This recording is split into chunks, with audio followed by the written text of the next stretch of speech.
Quand je regarde comme ça, on me voit. Si je regarde comme ça, on me voit plus. On me voit, on me voit plus. On me voit, on me voit plus. On me voit plus, on me voit. On me voit plus. On me voit plus, on me voit. On me voit, on me voit plus. On voit un peu, on me voit plus.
Pour le grand écran, pour voir tous les films et pour rêver ensemble, on a tous une bonne raison d'aller au cinéma.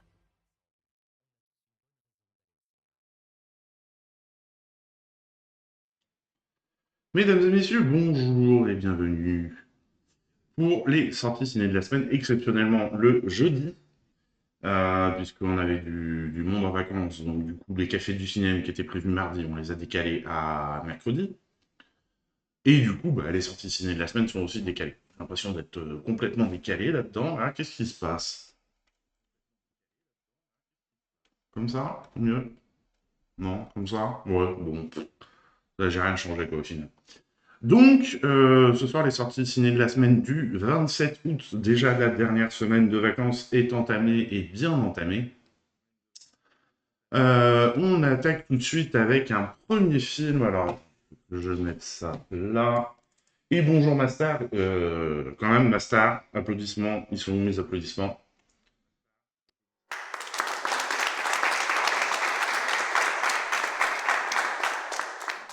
« 45 visionnages. Bravo, vraiment, merci. Alors, c'est sûr que tu n'es pas celle qui parle le plus, mais je sais que tu es toujours là en lurk, pendant que tu fais d'autres choses. Donc, merci à toi pour ce soutien sans faille. Alors attendez, elles sont où les bandes annonces? Elles sont là. Bonsoir, bonsoir, mademoiselle Dodo, j'espère que tu vas bien, que la semaine se passe bien, que les vacances se finissent bien, et puis voilà. Donc, premier film, La Guerre des Roses, on regarde la bande-annonce. For you, dear, I'd do anything. I do believe that's true. It really is. Theo Rose, my favorite architect. How's married life? The kids are amazing. We're going to the beach! Right, don't drown. Ivy, it's a monster success. Would you do a photo shoot for New York Magazine? Nude? I don't think so. Well, I'll do it anyway. But you are still a failure. You got fired. Fired? I sense trouble. How was your day? The neighbour's dog shat in the laundry. The kids have got knit together. My left eye's twitching. More champagne for me, please. If you need a shoulder or an inner thigh to lean on. What? I'm kidding.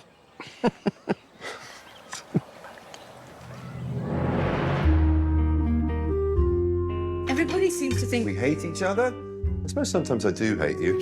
Ah, sporadic hatred. it's infused with tarragon. It adds a bit of bitterness. Ivy likes to leave a little bit of herself in everything she does. I love this fun banter you guys do. Sometimes Ivy's mad at me and I can't even tell. Sometimes he's got his cock in me and I can't even tell. We are done. I say when we're done. I just want the house. I built it. Oh, you're not having the house. We want everything. And he walks out of here with his face still attached. Right, Bruno? Wow. You're a bottomless pit of need. You're just making me madder.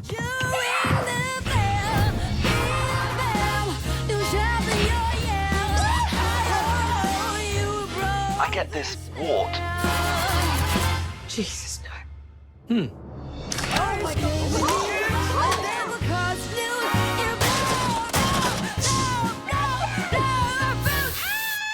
Things are getting a little out of hand. Oh, you think?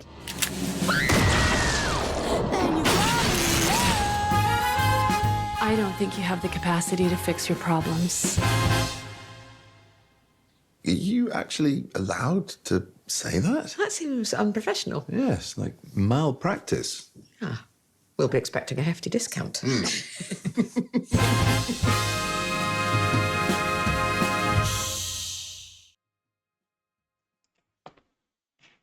Bah oui, mais quelle idée aussi de dormir que 4 heures. Oui, c'est vrai que c'est la pré-rentrée, les enseignants, ils ont déjà commencé. Mais moi, écoute, ça va, tranquillou, hein. Fin des vacances, voilà, tout ça.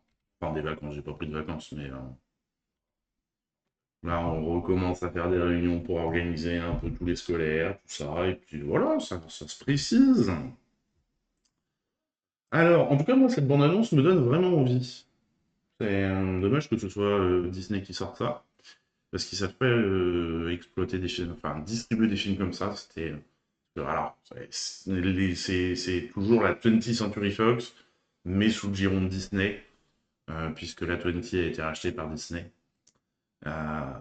Et la 20th Century Fox savait mieux travailler des films comme ça que Disney. Et stressé. Du lycée, fonctionnement de vie scolaire. Ah, ok. Donc là, c'était visite. Bon, après, pourquoi tu étais stressé? Tu connais quand même. Et demain, pré-rentrée, donc ouais, demain, tu rencontres tout le monde. Oui, bah écoute, on va espérer que ça reparte à la hausse, mais je crois qu'il va falloir attendre mi-novembre au niveau des entrées. Puis je transmettrai à lui, ouais, pas de souci. Ça lui fera plaisir. Alors, un roman, un film, une nouvelle version. La guerre des roses est une nouvelle version du film éponyme de 1989 avec Michael Douglas et Kathleen Turner, lui-même adapté du roman de Warren Adler, publié en 1981. No remake. Le producteur Adam Ackland insiste bien sur le fait que ce film n'est pas le remake du premier, mais une nouvelle lecture, puisqu'il est davantage marqué dans son époque. Effectivement, tu le ramènes, bon. En effet, la société actuelle est différente de celle des années 60-70 et les problématiques pour des personnes issues du monde culturel, comme c'est le cas du couple Rose, ne sont pas les mêmes qu'à l'époque. Ouais, mais bon, alors les nouveaux collègues, oui, parce que tu vas avoir des nouveaux rapports humains à créer, mais après, un lycée, c'est un lycée, hein. Somme toute, tu as des salles de classe, des couloirs, une cour, et puis... Retour à la comédie. CJ Roche a signé de nombreuses comédies à succès dans les années 2000, comme les 2 premiers volets d'Austin Powers et de Mon beau-père et moi. Austin Powers, j'ai commencé à regarder le premier il y a pas longtemps. Ça a terriblement mal vieilli. Mais alors, terriblement. Hein. Il s'était davantage tourné vers le drame ces dernières années. La guerre des roses signe son retour à la comédie, même si le fond est acerbe. Reine de l'humour, Tony McNamara et le scénariste avait en tête le phrasé d'Olivia Colman dans La Favorite et s'en est inspiré pour l'écriture du film. Et ça fait du bien de voir Olivia Colman dans un rôle comme ça, parce qu'elle a plutôt des rôles de déprimée, de tout ça. Donc là, ça la change, c'est bien. C'est une actrice aussi douée pour le drame que pour la comédie. Et je voulais que le scénario vire tragique, sans aller jusqu'à la noirceur de Qui a peur de Virginia Woolf, mais dans cet esprit. Ça ira mieux demain, je vais mieux dormir, surtout que j'ai enfin mon emploi du temps en définitif. Dodo, tu commences lundi, si c'est ça. Enfin, tu veux pas l'avoir de moi à l'avance. Non, j'exagère. De la fiction à la réalité, alors qu'il est marié depuis 33 ans à Susanna Hoffs, le réalisateur Jay Roach a aussi trouvé des parallèles entre la relation des Roses et la sienne. J'espère qu'ils n'ont pas sorti le flingue quand même. Couple à l'écran, amis pour la vie, s'ils jouent un couple à l'écran pour la première fois depuis le début de leur carrière, Olivia Colman et Benedict Cumberbatch sont très amis depuis plusieurs années. Cela a ainsi renforcé l'alchimie à l'écran. Couple producteur, Olivia Colman et son mari Ed Sinclair ont coproduit le film. Ça, c'était nécessaire. La guerre de l'équipe sur le tournage. Olivia Colman et Benedict Cumberbatch jouaient de manière si réaliste que les membres de l'équipe prenaient tour à tour la défense de Theo ou d'Ivy. Ça, au moins, c'est original. Un dîner presque parfait. La fameuse scène du dîner qui vire au cauchemar a été écrite en un après-midi et a duré 3 jours de tournage. Alors ça, par contre, des scènes de dîner ou de déjeuner ou qui durent comme ça sur des jours et des jours, ça doit être un enfer à faire, à réaliser, à filmer, parce qu'il faut repenser exactement, en plus, là, vu que ça vire au cauchemar, mais il faut repenser, attention, on avait bien mis les fourchettes de ce côté-là, les machins, là, le gâteau, il était là, le machin, il était là. Faut vérifier les niveaux des bouteilles, parce que t'en as toujours qui vont regarder, faire chercher le petit faux raccord et tout. Si tu veux vraiment le faire pour que ce soit laser, ça doit être quand même hyper chaud à faire. Place à l'impro. Malgré un scénario très écrit, le réalisateur a laissé à ses acteurs une grande place à l'improvisation. US vs UK, le film est censé se dérouler aux États-Unis, mais la majorité du film a été tourné mi-juin 2024 au Royaume-Uni. Ainsi, le restaurant d'Ivy a été filmé chez The Wiking Prawn à Salcombe. De même, l'aéroport, la cuisine du restaurant, la salle de conférence du cabinet d'avocats ont été tournés à l'hippodrome d'Ascot. Enfin, la propriété d'Ivy et Theo se situe non pas en Californie comme dans le film, mais à Combe Martin, sur la côte du Devon. À l'intérieur, en revanche, a été filmé dans les studios de Pinewood, en Angleterre. Donc du coup, ils n'ont pas du tout été aux États-Unis, quasi. Oui, non, ils n'y ont pas été. Retrouvailles, le compositeur Theodore Shapiro retrouve le réalisateur Jay Roach après avoir travaillé avec lui sur Dalton Trumbo et Scandale. De même, il retrouve aussi son chef décorateur Mark Ricker après Dalton Trumbo. Mark Ricker, on en a parlé. Je ne sais plus avec qui il a travaillé dernièrement, mais le nom me sonne à l'oreille. Voilà donc pour ce premier film. Deuxième film de cette semaine du 27 août, Le Roi Soleil, dont on regarde la bande-annonce. Il est passé à Cannes, mais je ne sais plus comment il est passé à Cannes, lui. C'est quoi, séance de minuit? Séance de minuit, ouais, c'est ça. Ah, j'ai fait une bêtise. Voilà. Présenté donc en séance de minuit à Cannes, on regarde la bande-annonce.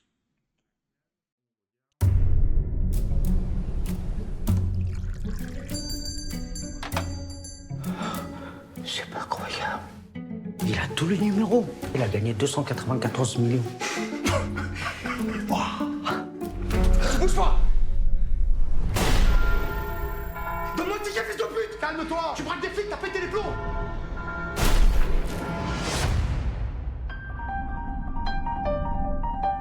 Il est mort, le vieux monsieur là? Ouais. Mais moi je te propose qu'on raconte une autre histoire. Tout le monde à égalité. 36 millions. C'est pas assez?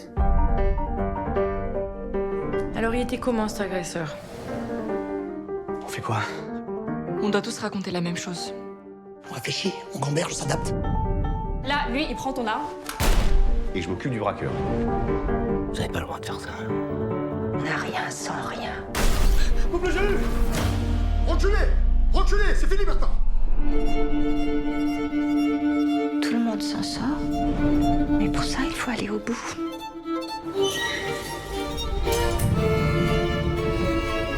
Personne ne saura jamais ce qui s'est passé ici. En fait, c'est fou parce que tu payes ton ticket. Y'a rien de plus égalitaire. N'importe qui peut gagner. Et rien de plus injuste.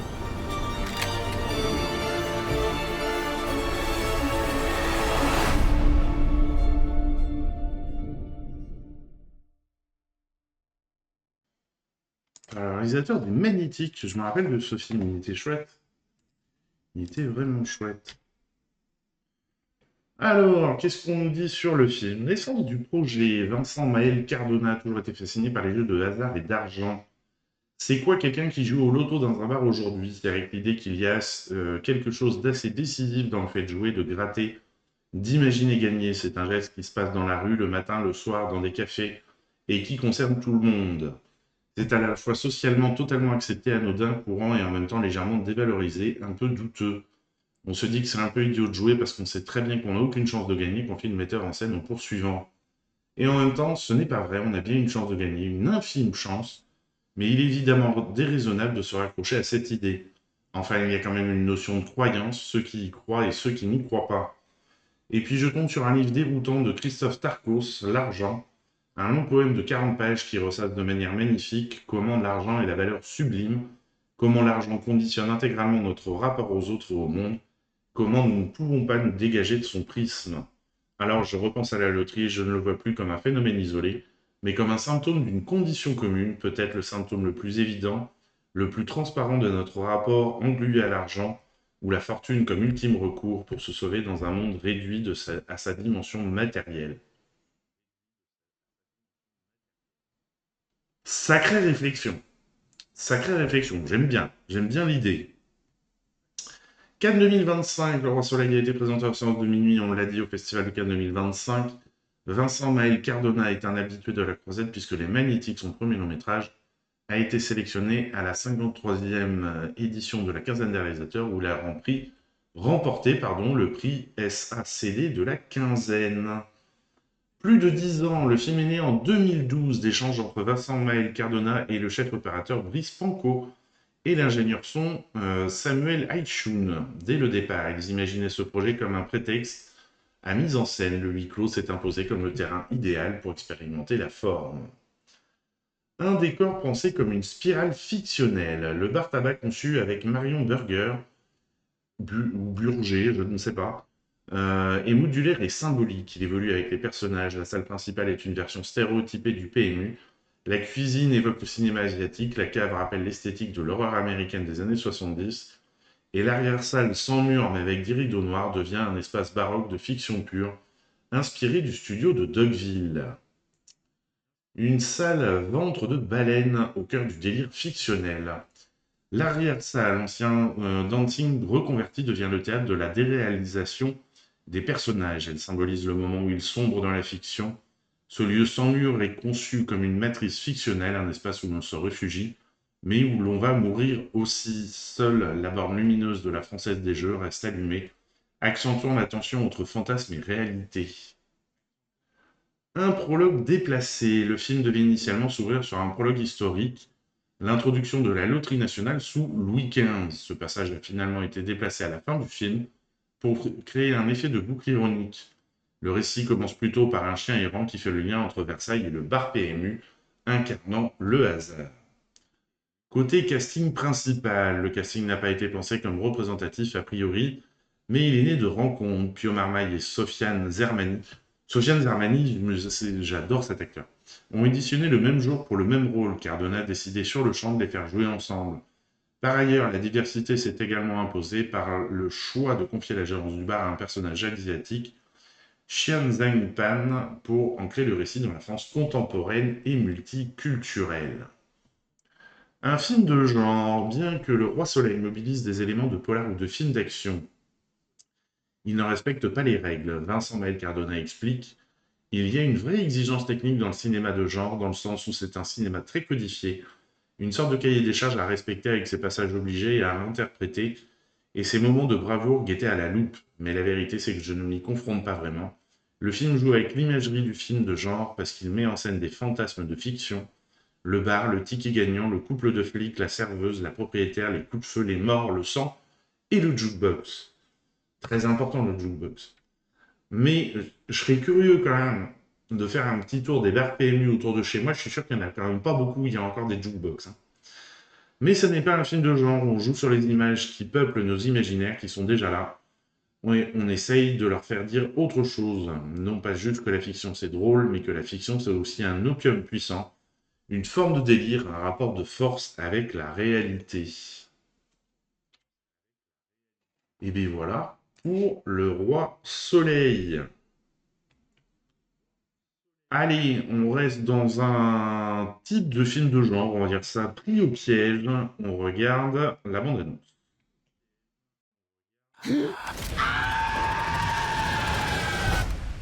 What the hell happened? Some last call. Drink 'em if you got 'em. Let's go back to your place and you can take advantage of my poor judgment. I depend on your poor judgment. I want to know if I can take this seriously. What do you need to take us seriously? Come on, kids, get a room. Sorry, Miss Kitty. Oi! What the fuck are you doing, geezer? Is that the best you can do? I've got to fly back to London. I need you to take care of my cat. I like cats. I like dogs. Hey, is Russ home? Who are you? Hey. What's the baby, man?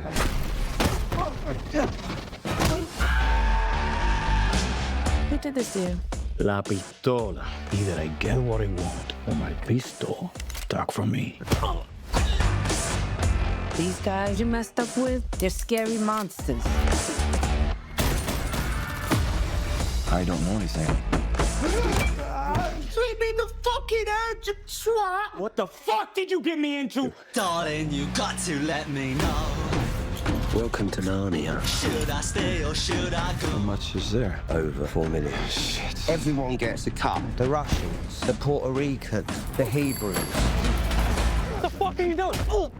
So what happens to me? You're fucked. You run away from what you're afraid of, then it owns you. Buckle your seatbelt. Should I stay or should I go now?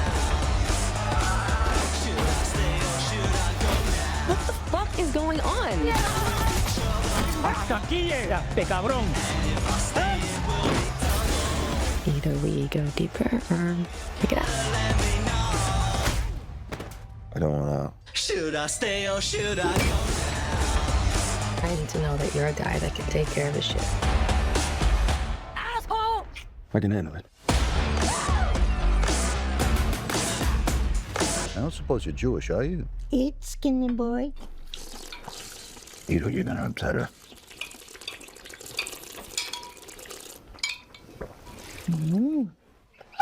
I like you, Hank. Should I stay or should I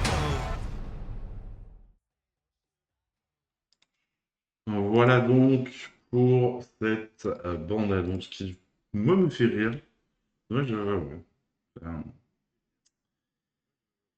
bien cet humour absurde, mêlé à l'action absurde aussi. La scène de fin de la bande-annonce, là, avec où il est en train de manger et t'as la mère qui regarde comme ça, là, je l'adore. Adaptation de roman. Ah bah tiens, dis donc. Prise au piège. Alors, je vous passe le titre anglais à chaque fois. Hein. Et l'adaptation du roman du même nom de Charlie Huston, qui signe également le scénario du long métrage. Non, on veut pas de cheap viewer. Alors, attendez, que je m'occupe de ça. Paf. Benia. Voilà. Il s'agit du premier volet d'une trilogie centrée sur le personnage de Hank Thompson. Darren Aronofsky avait déjà adapté le roman en film. Il s'agit de Requiem for a Dream, devenu mythique. 2000 déjà, qu'il a mis en scène à partir de Retour à Brooklyn d'Hubert Selby. Un projet de longue haleine. Darren Aronofsky travaille sur cette adaptation depuis près de 18 ans. Le roman de Charlie Huston l'avait fasciné dès sa parution, mais les droits avaient circulé avant que l'écrivain lui-même ne propose un scénario. Huston explique que Hank Thompson est largement inspiré de sa propre vie new-yorkaise de la fin des années 90. Ce long cheminement a permis au projet de mûrir, bah, tu m'étonnes. Et Aronofsky y a vu une opportunité, je bafouille, de revisiter son New York, alors celui des débuts avec Pi, de ses débuts avec Pi. Une transformation physique spectaculaire. Darren Aronofsky a demandé à Austin Butler de renforcer ses hanches pour obtenir ce qu'il a qualifié de baseball butt. Le réalisateur a envoyé au comédien des photos de vrais joueurs comme référence, et Butler a pris 16 kilos enchaînant les hip thrusts, un exercice de musculation qui consiste en une projection de hanches très forte via des points importants, avec un régime incluant pizza et bière, même s'il n'aimait pas du tout l'alcool. Attendez. Austin Butler, c'est... Mais il a pas pu prendre 16 kilos, vous avez vu comment il est... En tout cas, c'est original d'avoir, pour un film, normalement, ils bûchent comme des zinzins là, sur des machines dans je ne sais pas combien d'heures par jour. Là, il y a quand même un régime à base de pizza et bière. Je crois que c'est la première fois que je vois ça. Le décor new-yorkais, le tournage s'est déroulé dans les lieux authentiques de New York City, East Village, Chinatown, Lower East Side, Brooklyn, Queens, choisis pour leur ambiance intacte des années 90, graffiti, bar miteux, voitures d'époque, façade rétro. Aronofsky voulait que chaque décor respire l'époque, les équipes ont même dû affronter les caprices météo, le bruit urbain et les curieux venus voir la caméra. Un cinéaste en quête de légèreté, après l'intensité émotionnelle de The Whale, Darren Aronofsky désirait un projet plus enlevé et énergique, tu m'étonnes, et presque drôle. Le réalisateur voit ainsi pris au piège comme un mélange de folie urbaine des années 90, d'humour noir à la sauce Tarantino, / Frère Cohen avec une touche MTV de l'époque. Il s'est inspiré de After Hours de Scorsese pour le ton souhaité, absurde, haletant, plein de rencontres étranges. Des scènes de combat d'une violence palpable. Austin Butler s'est blessé sur un tournage intense avec Nikita Kukushkin. Ce dernier lui a asséné un coup de tête si violent que l'acteur a presque eu une côte fêlée, le comparant à un petit bélier. Une autre scène avec Bad Bunny, il l'a vu projeté sur une vraie table en bois plus réaliste et beaucoup plus douloureuse que celle en mousse initialement prévue. Butler a refusé la doublure pour la plupart des plans accumulant les bleus. Bonjour, monsieur Canuzarium, ça parle de poids. Oui, parce que le mec, pour le rôle, a pris 16 kilos. Alors bon, tac. Et lui, là, il a pris 16 kilos pour le rôle. Et, quand les types de 130 kilos disent certaines choses, ceux de 60 kilos les écoutent. Je voyais pas où tu voulais en venir. Et quand même avec un régime bière-alcool. Bière-pizza. Et c'est vrai que, voilà, J'adore cette réplique en plus. Quand les types de 120 kilos parlent, ceux de 60 écoutent. Allez. En tout cas, j'espère que tu vas bien, mon cher Calou.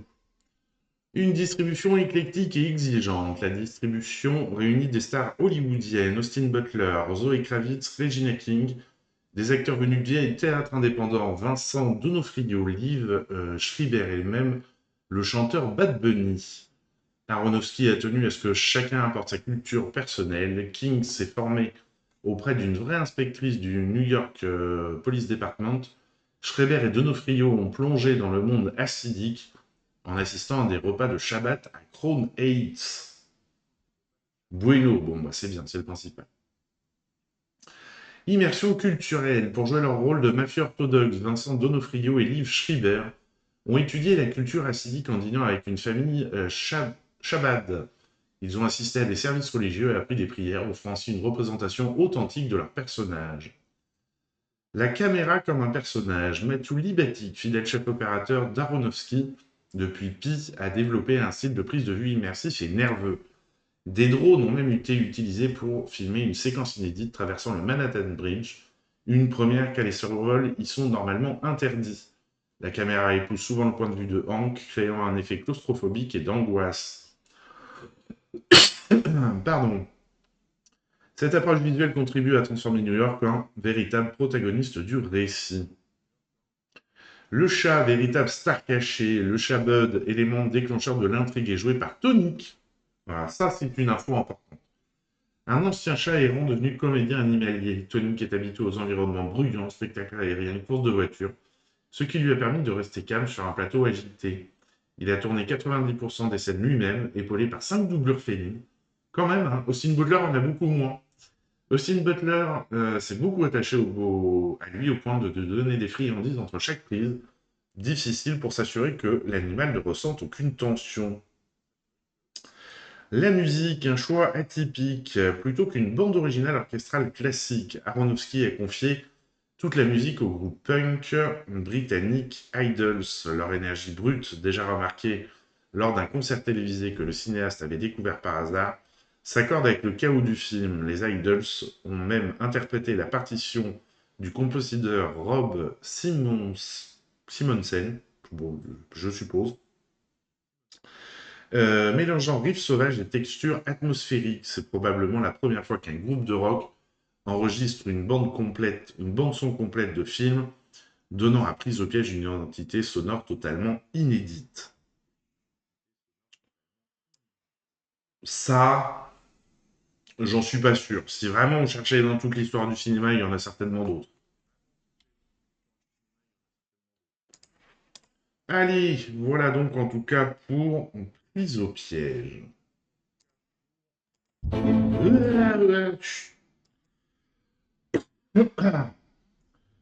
On passe à En première ligne. Et c'est l'actrice qui jouait, oui, c'est marqué en haut en plus, dans le film La salle d'épreuve, que je l'avais trouvé extraordinaire dans ce film. Là, elle change de registre, elle devient infirmière, en première ligne dans les hôpitaux. On regarde la bande-annonce.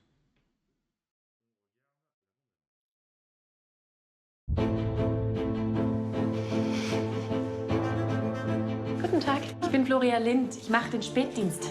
Einfach klingeln, wenn was ist, ja? Floria, danke. Sie sind ja immer noch da, Herr Lloyd. Hast du vermisst? C'est de la bière? Nein, Champagner. Ja, Floria, 3. Stock. Ich schaue kurz, ob sie überhaupt wach ist. Ich komme nachher gleich zu Ihnen.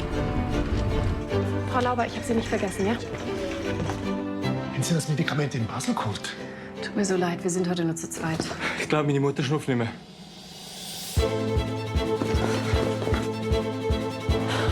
Er kommt echt stimmt. Dr. Strobel!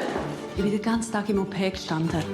Leider schafft sie es heute nicht mehr. Du kannst nicht so rumtrödeln, sonst wird das nie was. Herr Lloyd! Nein, nicht gleich! Ich will jetzt einen Tee! Jetzt! Und Sie sind ein oberblödes Arschloch, obwohl Sie im Verrecken sind.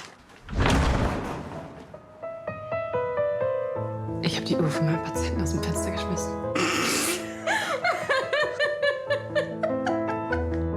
Und wisst ihr was? Ich kündige meinen scheiß Bürojob. Finde ich gut. Hi, Mami.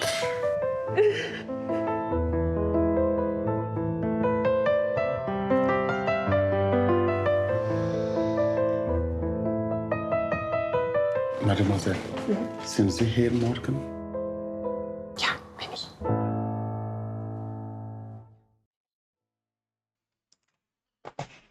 Bon, bah, a priori, l'Allemagne, il y a les mêmes problèmes dans leur système de santé que nous, hein, manque d'infirmières, manque de moyens. Crise, je sais pas si c'est le mot. Moi, c'est typiquement le genre de film qui va m'énerver parce que bah, tu fais le constat que du manque de moyens et puis bah, que tu comptes toujours sur les mêmes pour essayer de sauver le système. Mais triste, je ne suis pas sûr du terme. Alors, qu'est-ce qu'on nous dit sur ce film? En festival, en première ligne, il a été présenté dans plusieurs festivals internationaux, parmi lesquels ceux de Berlin et de Sydney. Un livre choc en première ligne. En première ligne, la réalisatrice Petra Volpe s'est notamment inspirée d'une Sir Beruf ist nicht das Problem, es sind die Umstände.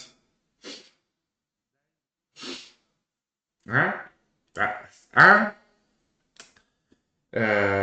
Oui, après, ça fait mal au cœur. Groupir! Il faudrait se groupir!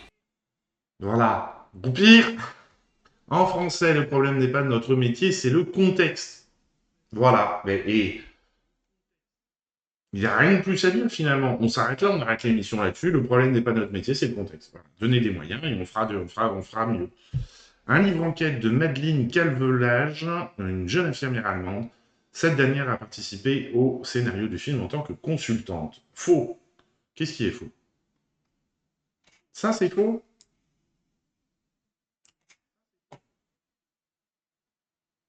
Non, ça, c'est vrai. Quand même. Si tu mets plus de moyens dans le service hospitalier, ça... Mais bon, je vais pas foutre... Mais non, mais vas-y, n'hésite pas. En immersion, pour se préparer au mieux au rôle de Floria, Léonie Bénèche a suivi un stage à l'hôpital cantonal de Listal. Elle a ainsi pu accompagner les infirmières du service de chirurgie abdominale et répéter différents gestes techniques auprès du personnel soignant. C'est bien ça. Retrouvailles. En première ligne marque la troisième collaboration de Petra Volpe avec la chef opératrice Judith Kaufmann après Tromland et Les Conquérantes. Un grand merci en première ligne, Petra Volpe a souhaité faire une déclaration d'amour au personnel infirmier selon ses propos. La cinéaste connaît étroitement ce secteur puisqu'elle a vécu pendant de nombreuses années avec une infirmière et a été témoin de la dégradation des conditions de travail. Ben, on revient toujours un peu à la même chose. Néophyte et confirmé, à l'exception de Léonie Bénèche, vue récemment dans la salle des profs d'Ilker Katak et 5 septembre, de Tim Felbaum. C'est vrai qu'elle jouait dans 5 septembre aussi. Le reste du casting du film est surtout composé de comédiens peu connus du grand public, notamment des acteurs de théâtre. En outre, Petra Volpe a également fait appel à des acteurs non professionnels dans des scènes avec des infirmières et des réanimateurs qui exercent réellement ces métiers dans la vraie vie. Lieu de tournage, le film a été tourné dans un hôpital désaffecté près de Zurich. La cinéaste a pu bénéficier de l'expertise d'une consultante spécialisée, Nadja Abish, sur le tournage dans ce bâtiment. Cette dernière a également conseillé Léonie Bénèche sur l'approche de son rôle. Amis des bêtes, les différents patients à l'écran sont inspirés de situations dont la cinéaste a été témoin lors de la préparation du film. Par ailleurs, elle a également convoqué certains éléments de sa vie personnelle. C'est notamment le cas du personnage de Monsieur Le, interprété par Urs Biller, qui s'inquiète du sort qui sera réservé à son chien. Une peur que partage Petra Volpe, qui s'est souvent demandé ce qui allait advenir à son animal de compagnie si d'aventure elle venait à mourir. Bonsoir Michel, j'espère que tu vas bien. Voilà.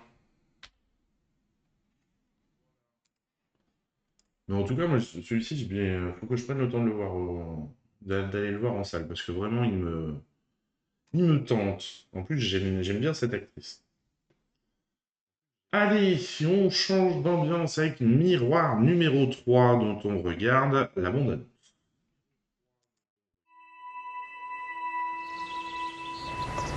Hat uns zum Essen eingeladen. Hallo Mama. Betty, was soll das denn? Was denn? Das da.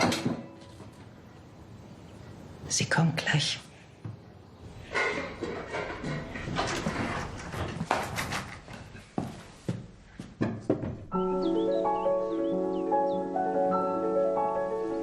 Betty hat mich gefunden und mir erlaubt, hier zu bleiben. Ich bin so froh, dass du da bist. Wir haben lange nicht mehr so zusammengesessen zu Abend. Kann ich vielleicht auch hier bleiben? Ja.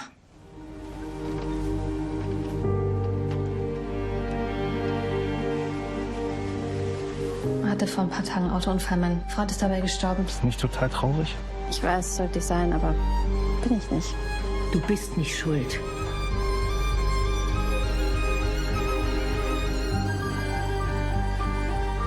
Was ist denn mit dem? Laura, hier geht's nicht gut. Ihr seht es nicht. Ich muss dir was sagen. Lass das! Laura! Ihr seid alle krank!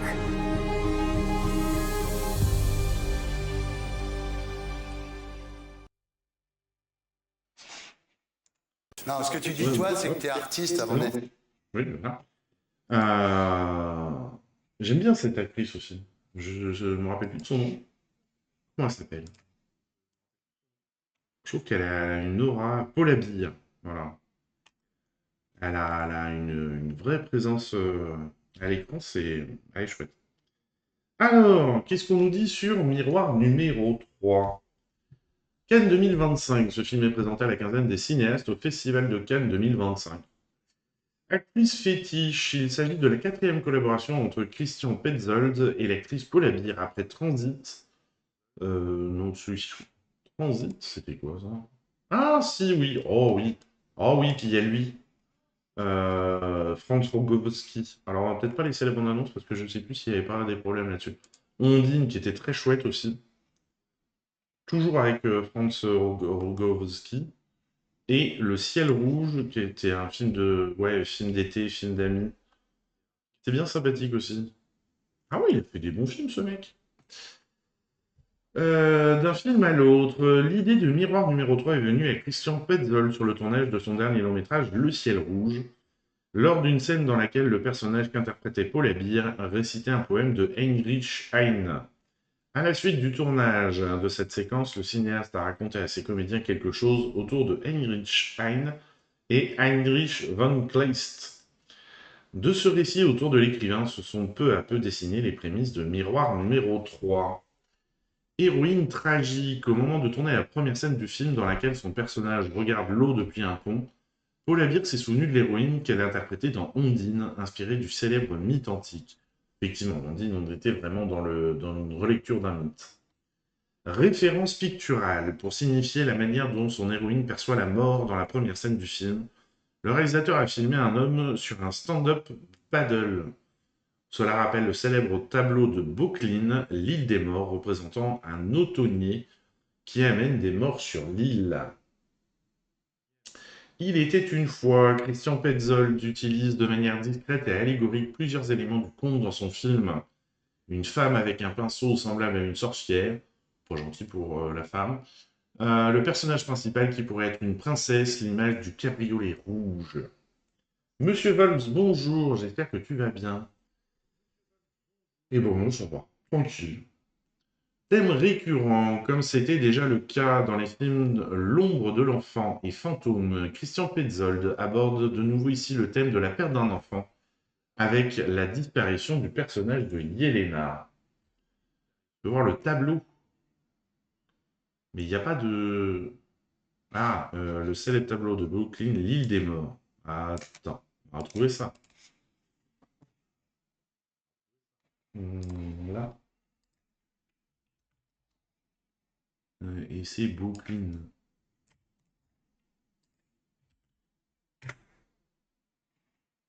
Alors... Oh. On l'a en bien là. Voilà, on l'a en bien. Hop. Voilà. C'est bien, il n'est pas glauque ce tableau. J'ai eu mon permis moto. Ah, cool. Et la moto samedi matin. Tout s'enchaîne, c'est parfait ça.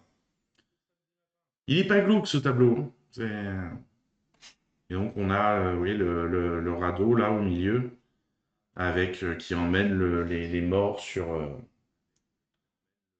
Ouais, non, là c'est très sombre, avec vraiment le mort qui arrive sur l'île, très clair comme ça au milieu. Non, après c'est... Oui, alors, où c'est que j'en étais moi maintenant? Là. En avant la musique, le titre du film fait référence à la pièce pour piano éponyme du compositeur français Maurice Ravel. Bon, ça, je vous laisse l'écouter. Précieux conseil pour les besoins de son rôle, celui d'une jeune pianiste talentueuse. Paula Beer a pu compter sur les conseils de la célèbre concertiste berlinoise, s'il vous plaît, Adriana von Franke. Cette dernière a notamment enregistré pour Miroir numéro 3 le morceau de musique qui donne son titre au film, ainsi que le prélude numéro 4 de Frédéric Chopin. Ah bah, poteau, hein, et bon, je l'ai vu en concert il n'y a pas longtemps. Puis Frédéric, c'est pareil, hein, il est passé il n'y a pas longtemps. Quand vient la fin de l'été, Christian Petzold tenait à ce que son film se déroule entre la fin de l'été et le début de l'automne, et qu'il ne soit ni printanier ni estival. Il a donc tourné de fin août à début octobre 2024 à Berlin, ainsi que dans la région d'Uckermark, située dans le Brandebourg. Une équipe qui gagne, comme c'est le cas depuis le début de sa carrière. Christian Petzold collabore de nouveau sur Miroir numéro 3 avec son fidèle directeur de la photographie, Hans Fromm. Voilà donc. Ah bah oui, attendez, je suis sur le bon truc là. Pour ce film. Allez, on quitte l'Allemagne et on part en Iran. Avec La femme qui en savait trop. On regarde la bande-annonce.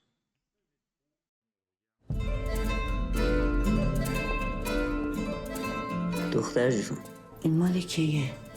3 شب پیش.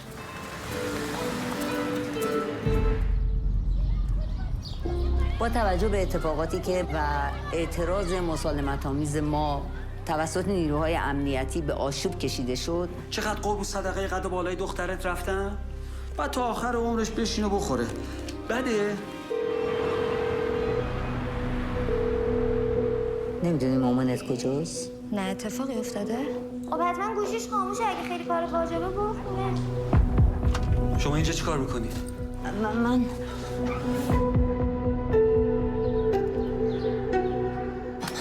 پیش تو این خونه یه چیزایی دیدم که کلاً ذهنمو به هم ریخته. اینجا افتاده بود رو تخت. شما از کجا فهمیدین جسد یه زنه؟ خب معلوم میشه دیگه. مگه به این سادگی میشه کسی رو برد دادگاه؟ ادله باید درست و کامل باشه. چی کار میشه کرد؟ با همه اینا میخوای در بیفتی؟ تو سر پیاز یا ته پیاز؟ من شاهدم. یه خونه 100 متری هم داشتیم، سر همین بازی از چنگمون در آوردن. اینا که تو ماشین نشستن آشناتون ها؟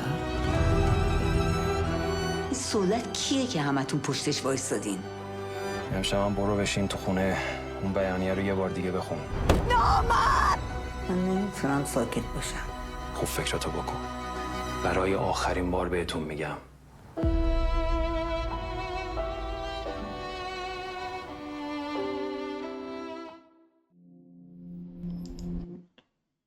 Comment ça, Michel, problème de transmission?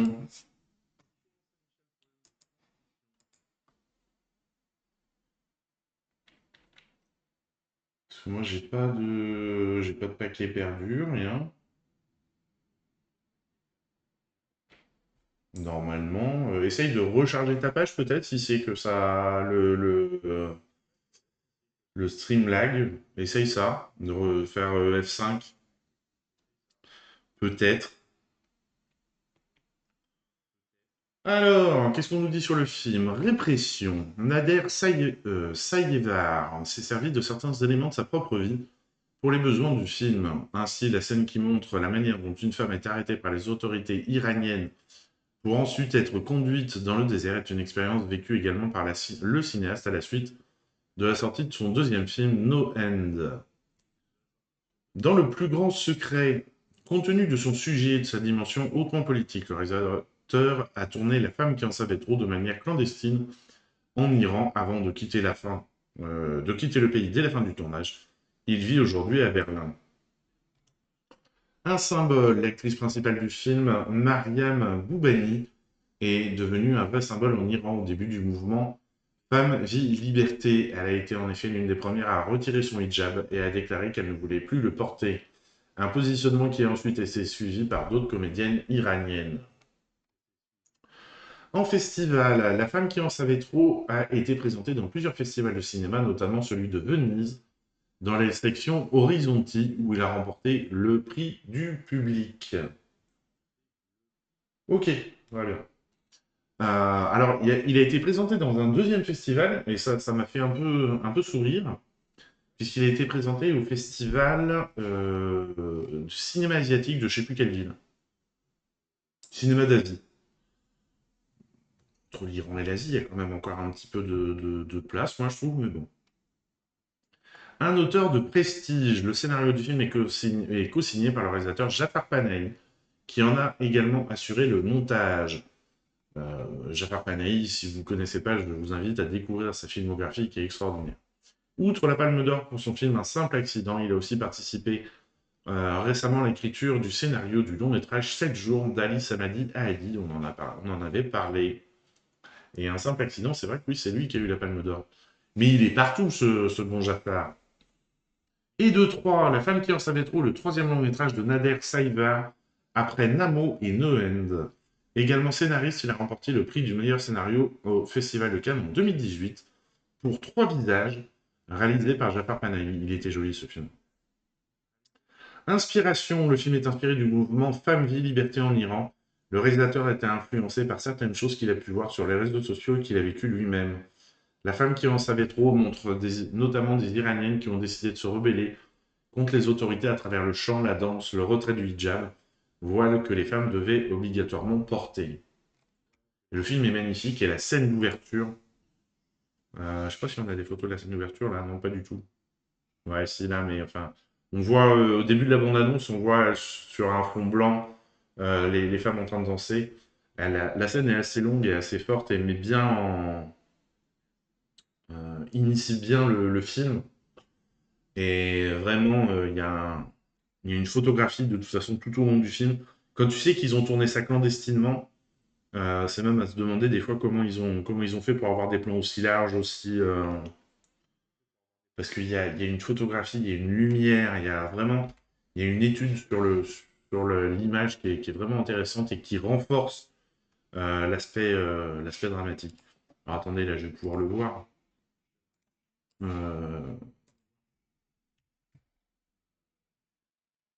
Festival Cinéma d'Asie de Vesoul, où il a eu le prix du public. Voilà.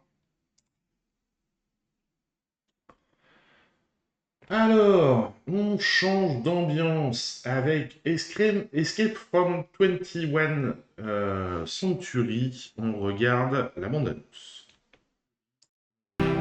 遥远的 K 星，3个被选中的少年拥有打个喷嚏就可以往返未来20年的超能力。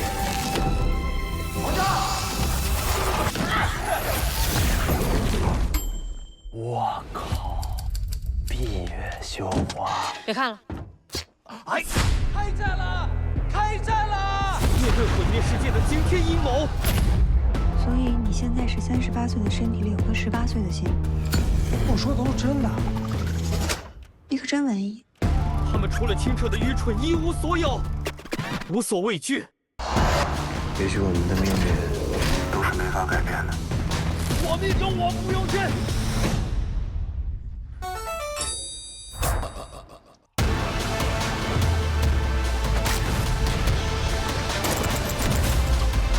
像每天死里求生的意识的话，要么死，要么更加凶狠的战斗。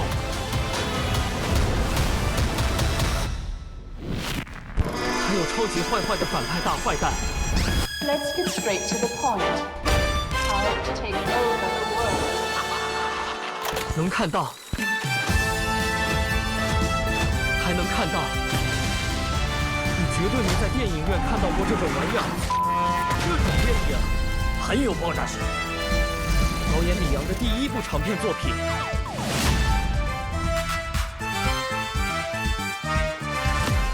这么牛逼！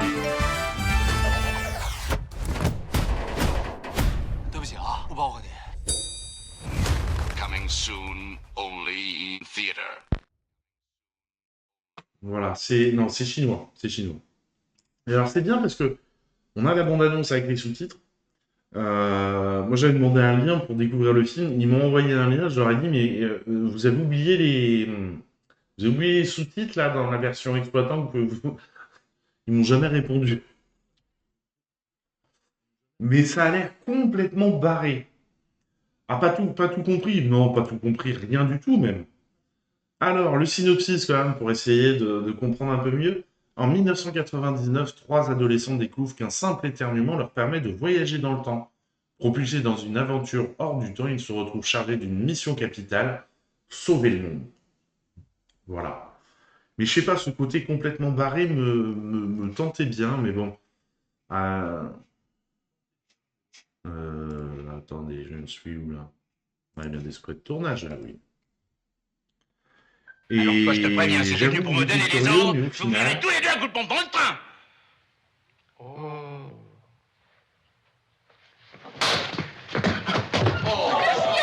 Et ce n'est qu'un coup de semonce.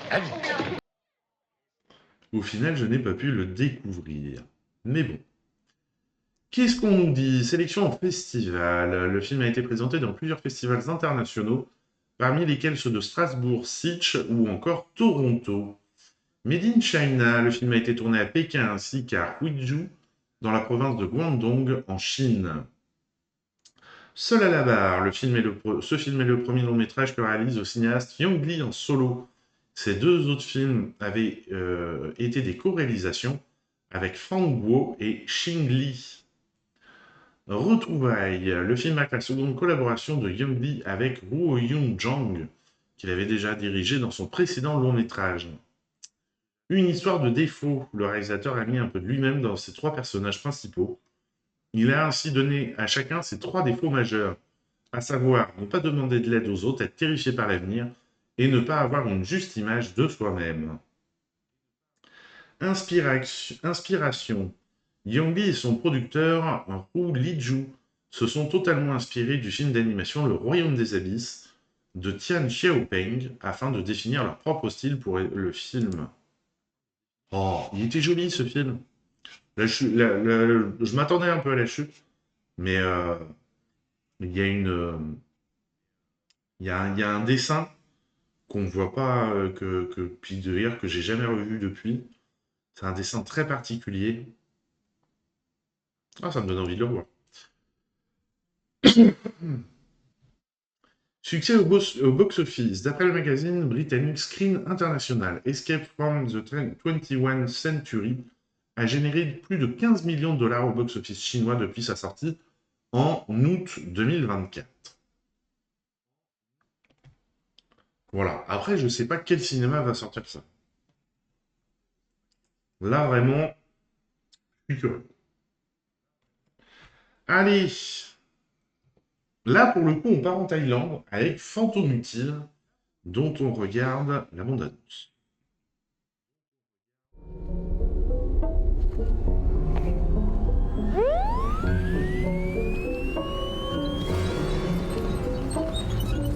Nous อยากให้ลือช่วยพวกเราลองมาหลายวิธีแล้วไล่ไม่ได้เราหมดหนทางแล้วค่ะ อยากให้หนูช่วยอะไรคะ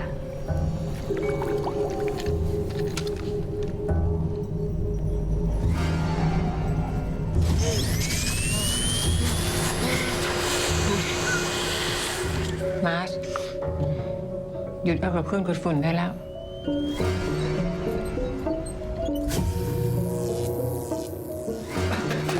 ป๊อปคุยผี ผมว่าคุณโดนแล้วล่ะครับ โดนอะไรคะ โดนผีหลอก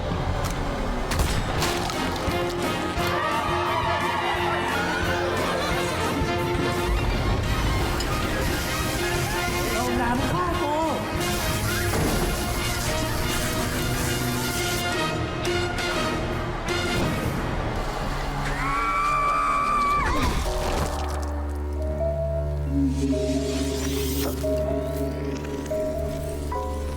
เอาไปขายต่อได้ไหม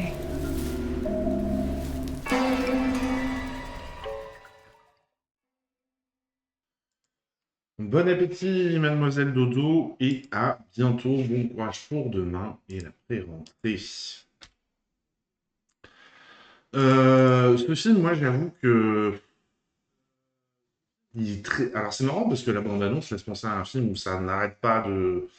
Alors que pas du tout, c'est un film très très lent.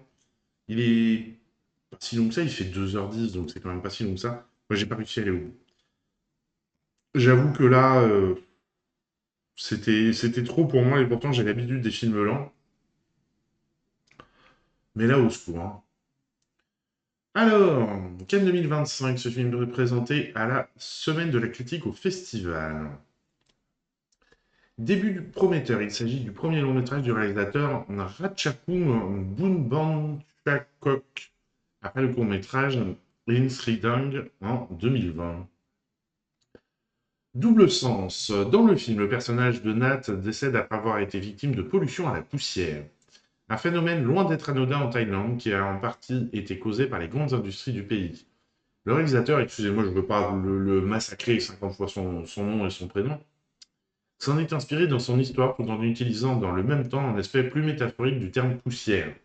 En effet, en Thaïlande, le mot désigne les personnes qui sont traitées comme des moins que rien, que l'on oublie et qui sont presque semblables à des fantômes en raison de leur invisibilité.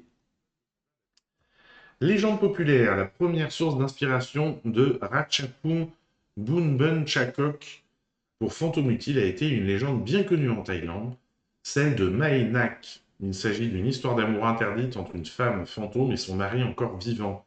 Une légende qui fait partie de la culture populaire dans ce pays et qui a inspiré de nombreux films, feuilletons et autres pièces de théâtre. Rêve et réalité. Avec Fantôme Utile, le réalisateur a cherché à trouver le bon équilibre entre rêve et les réalités, comme cela est le cas dans les films de plusieurs cinéastes européens qui figurent à son panthéon artistique, tels que Jacques Rivette, Manuel de Oliveira, Raoul Ruiz ou encore Chantal Akerman. Contexte politique. Le réalisateur a passé plusieurs références au contexte politique thaïlandais dans son film.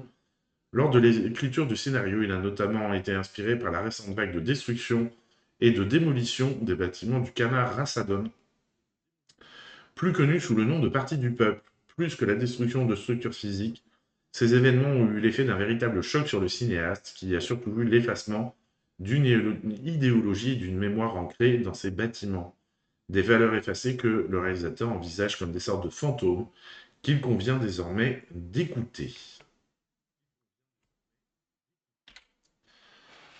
Voilà donc pour ce film. Allez, pour le film suivant, Family Therapy. On part. C'est un film qui nous vient d'où, ça? Je sais plus. J'ai un doute. Attendez, hop. Family Therapy. Un film slovène.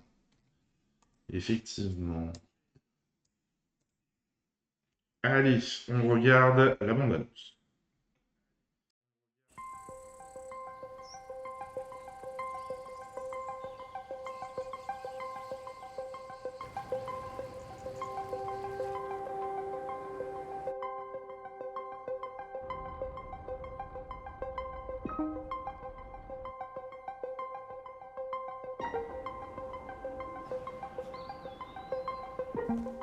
Ah, you mean a video presentation of our family?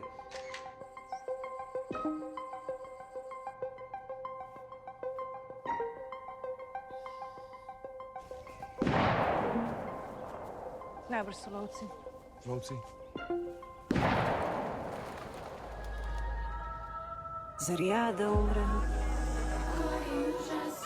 Zar ja da umrem? Zar ja da umrem? A možda baš ja neću? Julian! Ah! No, to je moj sin. Na naša družina, Sonte. Begunci.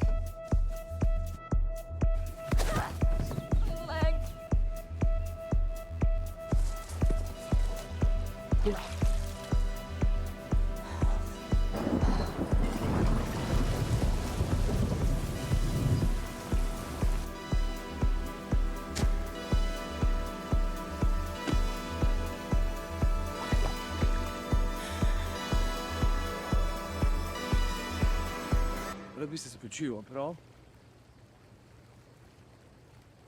Od česa? Kaj? Voilà donc pour cette bande-annonce.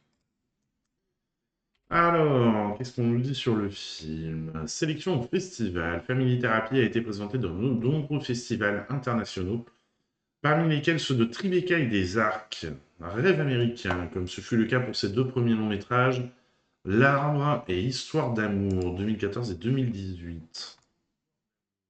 Ça ne me parle pas. Date de sortie inconnue. Oui, c'est gênant. Family Therapy a été choisi pour représenter la Slovénie aux Oscars. Donc effectivement, ça ne peut pas nous parler si ce n'est pas sorti en France. C'est dur de les avoir vus. Retrouvailles. Family Therapy permet à la réalisatrice Sonja Prosek de retravailler avec des comédiens qu'elle a déjà dirigés dans ses autres films comme Katerina Stegnar et Christopher Joner. Souvenir d'enfance. Le film est né d'un souvenir d'enfance de la cinéaste lorsqu'elle était plus jeune. Elle se retrouvait prise au piège d'une voiture en feu avec sa famille. Un épisode d'autant plus terrible qu'une autre famille qui se trouvait à proximité ne s'est pas arrêtée pour leur venir en aide. La réalisatrice a décidé d'utiliser cette image dans son film, de manière à filer la métaphore du clivage social, du manque d'empathie et de l'isolement. Et ça, c'est vraiment tout le film est résumé là-dedans. C'est vraiment... si c'est sa note d'intention, c'est respecté. Une musique et grandeur. La partition musicale du film inclut des adaptations de l'opéra King Arthur de Henri Purcell, un choix tout sauf anodin, puisque la réalisatrice voulait une pièce classique, imposante, de manière à souligner le sentiment de grandeur que les différents membres de la famille essaient de se créer dans la grande maison qu'ils habitent. Ce rôle important de la musique dans le film a permis à Family Therapy d'être sélectionnée au festival Musique et Cinéma de Marseille. Changement de titre. À l'origine, le film devait s'appeler autrement puisque le titre choisi était Redemption of Beginners, en français la rédemption pour les nuls. Malgré ce changement, l'idée de rédemption reste centrale dans Family Therapy et constitue d'ailleurs le titre original slovène, à savoir Odrecitev za Zaksenik. Je sais pas comment ça se dit, les S avec des circonflexes retournés, puis les C avec des... Je sais pas. Bon, on va partir sur ça comme ça. Tournage italien, coproduction entre la Slovénie, l'Italie, la Croatie, la Serbie et la Norvège. Family Therapy a été tourné dans la commune italienne de Gorizia, située non loin de la frontière avec la Slovénie. Et j'ai bien aimé, moi, la montée en tension qu'il y a tout le long du film. Elle est vraiment bien faite. Et vraiment, ouais, le clivage entre ces riches, qu'on peut peut-être même soupçonner d'être des nouveaux riches, et le reste de la population, donc bon, hein, ils passent à côté, mais ils ne les voient pas. Ils peuvent sonner à leur porte, ils ne les verront pas non plus.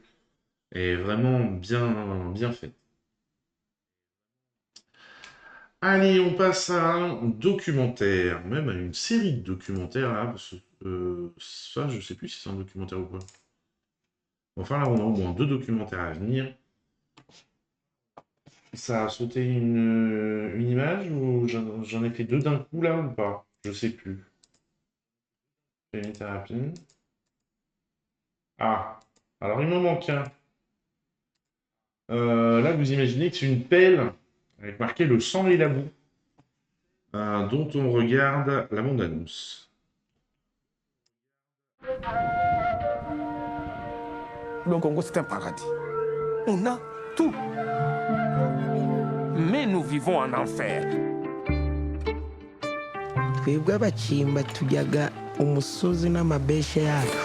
Les multinationales ont découvert le coltan. Ce sont eux qui alimentent la guerre chez nous. Le monde moderne ne peut plus se passer de notre coltan.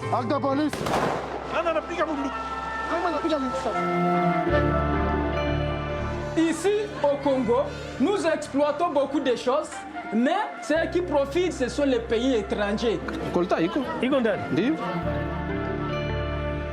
Quand vous allez là-bas dans la carrière, vous mettez votre vie en danger.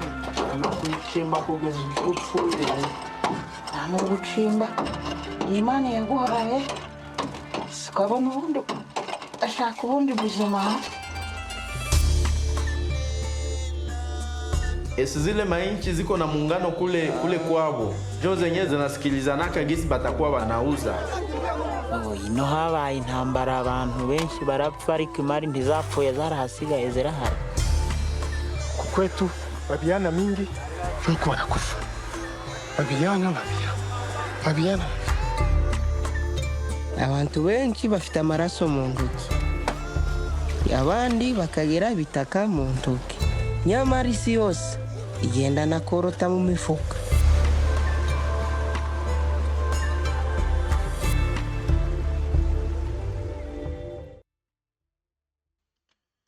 Voilà, pour ce documentaire très intéressant sur l'extraction du coltan au Congo.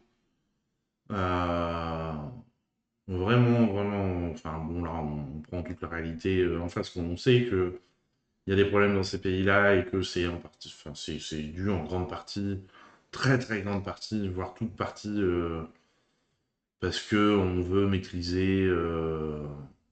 Enfin, faut pas qu'ils soient organisés entre eux pour décider eux-mêmes. La nouvelle colonisation, tout à fait. S'ils s'entendent, parce qu'ils le disent dans la bande-annonce, les pays étrangers se sont accordés et c'est eux qui décident du prix du coltan. Si au Congo il n'y avait pas de problème et qu'ils réussissaient à gérer eux-mêmes, ce serait eux qui imposeraient le prix. Et ça changerait beaucoup de choses. Mais ouais, très intéressant et à mettre. Il est intéressant à mettre en parallèle avec un film qui va sortir prochainement, Munganga, celui qui guérit, où on est aussi au Congo et comment le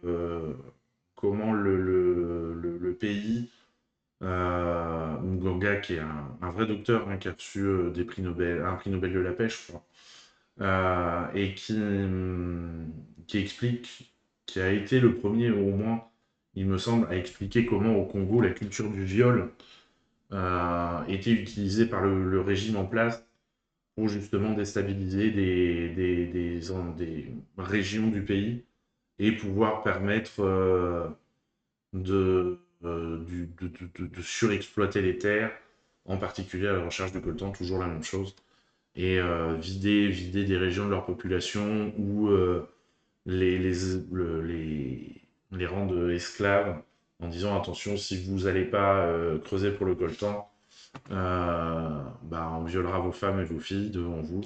Donc voilà, il y a vraiment tout un dialogue. Il y a deux films qui se répondent plutôt bien en quelques semaines, voire un mois. Mais deux films qui se font bien écho. Donc, on est maintenant sur la bonne affiche Veilleur de nuit, dont on regarde la bande-annonce.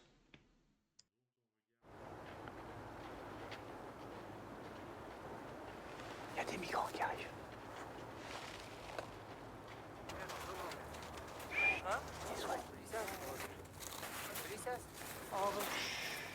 Bonjour messieurs. Bonjour. Bonjour. Vous pouvez venir s'il vous plaît, c'est la gendarmerie nationale.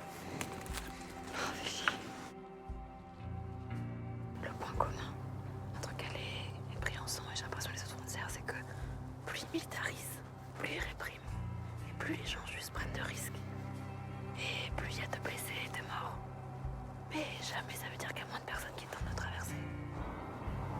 Si les droits ici étaient respectés, on n'aurait pas à être là en fait.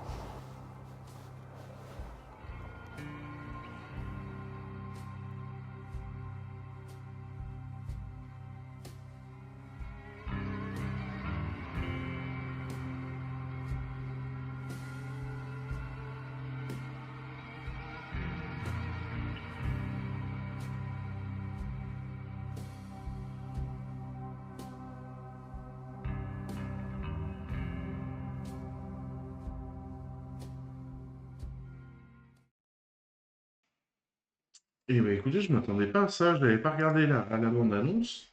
C'est qui distribue ça? C'est vachement intéressant comme documentaire. Donc, sur la migration.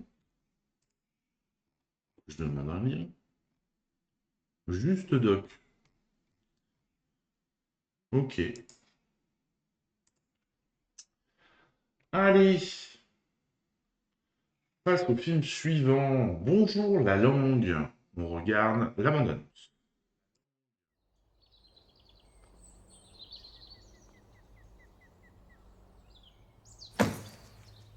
Peu à peu, je m'étais habitué à ne plus le voir.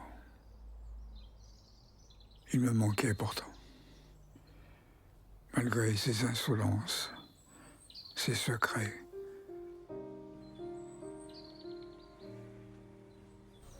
Qu'est-ce que tu fais dehors? T'attends quelqu'un? Non, et je ne t'attendais pas non plus.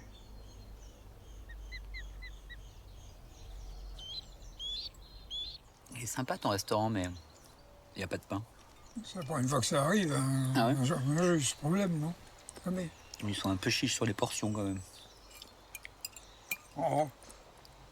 La fin de la saison. Quel rapport? Mais tu restes. Ça va, tout se passe bien, messieurs? Très bien, merci.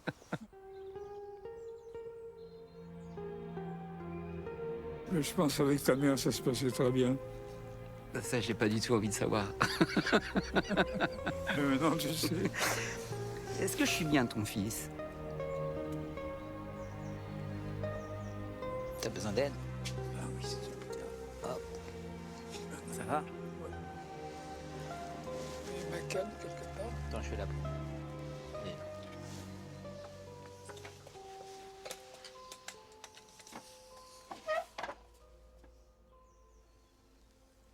Rien n'est pareil dans mon âme ravie, et le matin vermeil à vivre me convie. Printemps, automne, été, jaune, beige et rouge, manque d'autorité. C'est l'hiver que tout bouge.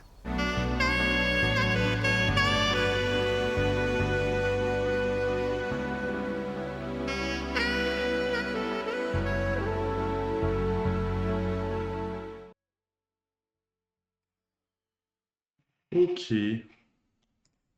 On sent peut-être un peu le côté improvisation, hein. Ils mettent un film entièrement improvisé. Par contre, il y a des choses, le micro-cravate, le fil du micro-cravate qu'on voit, je veux bien que ce soit improvisé, mais on peut peut-être faire un minimum d'attention. Allez, mesdames et messieurs, c'est l'instant Bollywood qui arrive.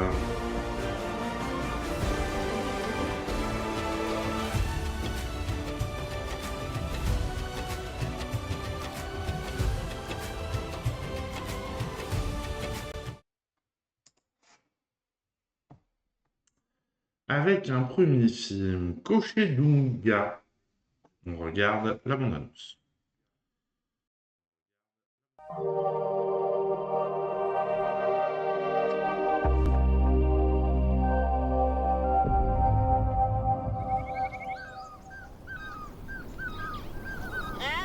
ए काका किन चाहियो र काका म छु त कहिले गर्ने काम होइन यो बोला बोला के हो र त्यस्तो मैले गर्न आउनी बोका लाउनु पर्यो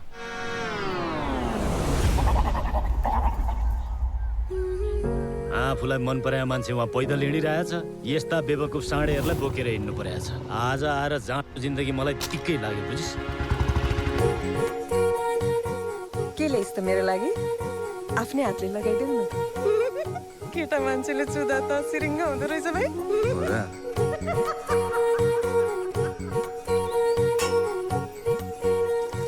पातलो छ त पानी मिसाए क्या हो त्यो धनबिरेको पैसासँग यिनले मलाई बेच्न खोज्या हुन् मलाई थाहा छैन र यस्तो अवस्था हाम्रो खडकमा कोही पनि थिएन पक्कै मावलीको त गल्ती हुनुपर्छ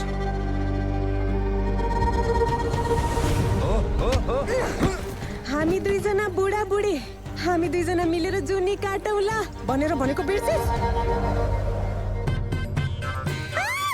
न यो भर्खर गएको होइन भने छोरा उनी पक्का हो योद्धालाई थाहा हुन्छ तरबारको महत्त्व त जस्ता जोगीलाई के थाहा घरबारको महत्त्व उनी छन् पो गजलको अर्थ छ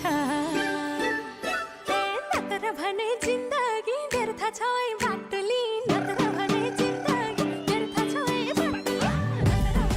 यी स्वास्नी मान्छेहरू गलत मान्छेबाट धोका पाउँछन् र सही मान्छेलाई शङ्का गर्छन् मसँग धेरै नचाहिने कुरा नगरे ओ जय साहब तिमी त ठुलै नेता हुनुपर्ने मान्छे कसरी गोठालो भयो विदेशमा बस्ने त्यत्रा केटाहरूसँग बिहे नगरेर के देखिछ त्यो गोठालोमा स्वास्नीको सल्लाह मान्दैमा सानो भइदैन स्वास्नीकै नुन पानी खाएर त के हल्लिएर बस्नु फेरि त्यही कुरा मेरो कन्पारो तातेर आउँछ तिम्रै मात्र तात्छ कन्पारो हाम्रो चाहिँ तात्दैन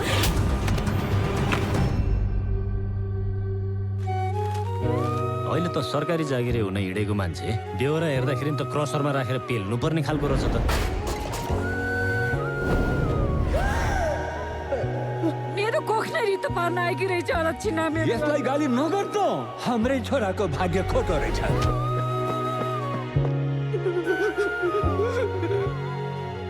जसलाई भाग्यले साथ दिँदैन नि उसले आफ्नो भाग्य आफै गर्नुपर्छ रे क्या। अब यही घरबारी बेचेर लैजान्छस् भने लैजा।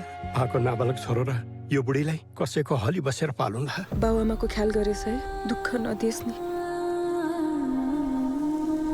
यतिसम्म लाचार पनि महसुस गर्न सक्ने रहेछ मान्छेले। होइन त मैले त्यसको ठाउँमा पहिल्यै राख्दा भएछ के जाने।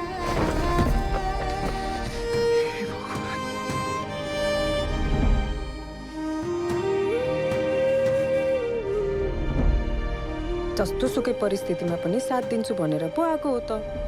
सफलता होस् असफलता होस् के मतलब।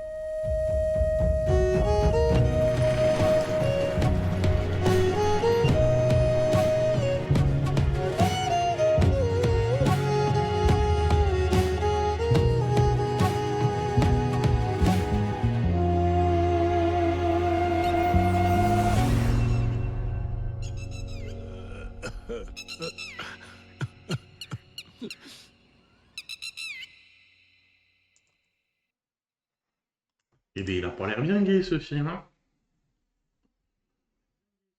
Mais on a des danses. Ça faisait longtemps qu'on n'avait pas eu de danse quand même. Et on arrive au dernier film de cette semaine du 27 août. Odum Kutira, Shadum Kutira. Avec tout ça, hein, traduire automatiquement. Là, on va avoir un sous-titrage YouTube. Allez, c'est parti pour la bande-annonce.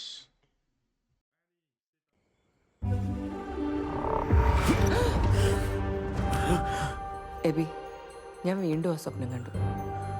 ആ കിണ്ണങ്കാച്ചിയ സ്വപ്നം. വെളുത്ത് തൊടുത്ത് നല്ല അലുവ കഷ്ണം പോലൊരു കുതിര.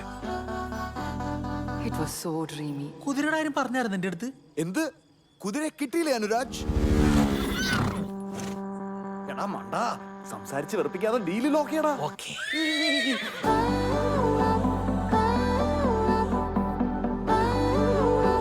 അവക്ക് ചെറിയ വട്ടല്ല, മുഴുവട്ട്.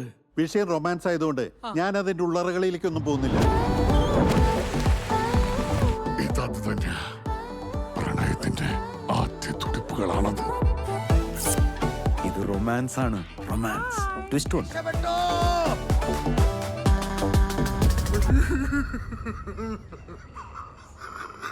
എന്താ എന്താ റൊമാൻസിന്റെ വീക്ക്നസ്. സ്റ്റാർട്ടർ ആയിട്ട് ഇങ്ങനെ പോട്ടെ. ചാകാനാണെങ്കിൽ ഫ്ലാറ്റിന്റെ മുഖത്തോട് ചാടിച്ചാക്ക്. പട്ട് പകരുവാ അനുരാജ്. എബി എന്തൊക്കെയാ പറയുന്നേ? നാട്യപരമായ ആലുവ കഴിച്ചിരുന്നോ? ബാലോ. It's too late, Abi. എന്നെ ഇപ്പൊ കണ്ട രൺബീർ കപൂറിനെ പോലെ. രൺബീർ കപൂർ ആയിട്ടുണ്ട്. Abi music.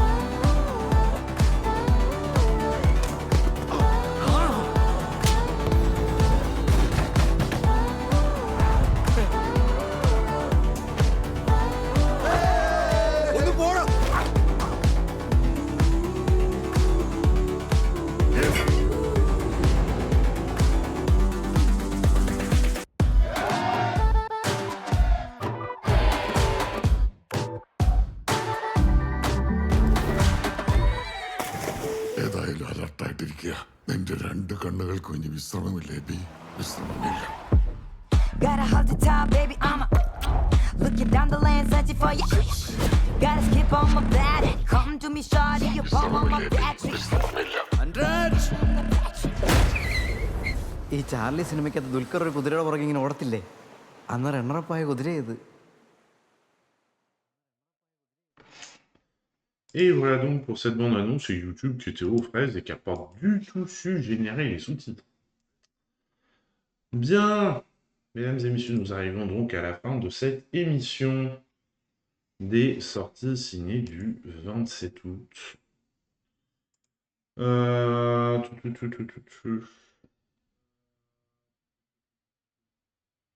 Ouais, je sais pas grand monde de chez qui vous envoyez, à vrai dire. Même personne. Bon, bah écoutez, hein, ça arrive de temps en temps.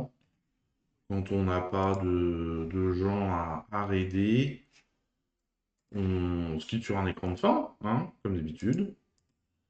Mesdames et messieurs, merci beaucoup à toutes et tous pour votre présence. Merci pour les lurks. Voilà, on se retrouve prochainement. Voilà. Je sais pas quand. Au pire, mercredi prochain.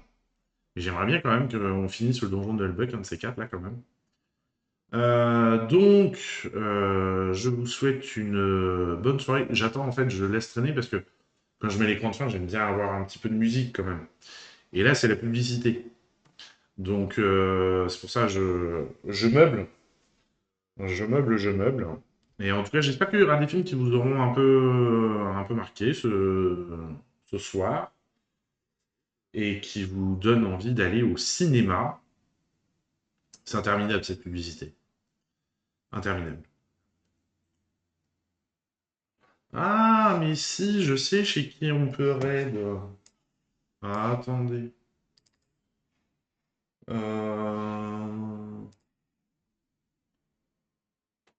sont forcément en stream. Je vous envoyais sur une radio. Chaîne. Non, c'est pas ça. C'est ça, c'est ça. Hop. Je vais vous envoyer chez Lofi Girl, qui est une radio sur Twitch qui est assez sympathique, avec une bonne petite musique. Bonne soirée Michel, bonne soirée Caluzarium, et à la prochaine!